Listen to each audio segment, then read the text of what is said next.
na magbigyan kami ng training na manggagamit namin dito sa Pinas. Isa ako sa mga nabigyan ng opportunity na mapag-training ng basic photography dito sa ating Polo OWA na nagagamit ko ngayon sa Pilipinas. Dahil sa training ng Polo OWA, mapagtayo kami ng isang business na photography sa Pilipinas. Kasama ko si Michael Angelo Santos, isa din siyang APS worker dito sa South Korea. Umuwi kami sa Pinas.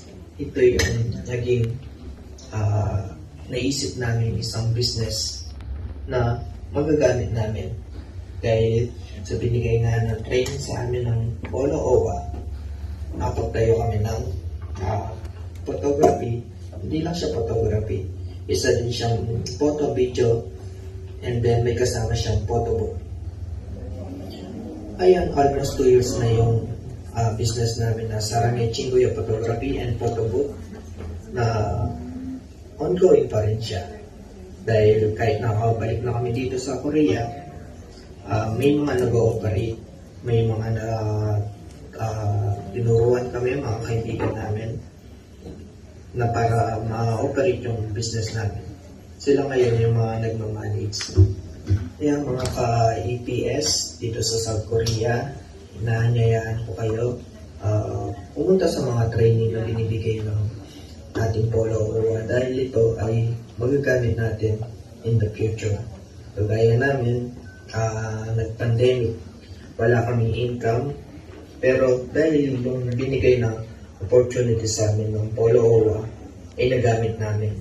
Hindi lang namin nagamit sa pansarili namin, pati na din sa mga kaibigan namin, nabigyan namin sila ng mga trabaho. Hindi lang sa amin, marami pang mga kaibigan na tinuturuan namin.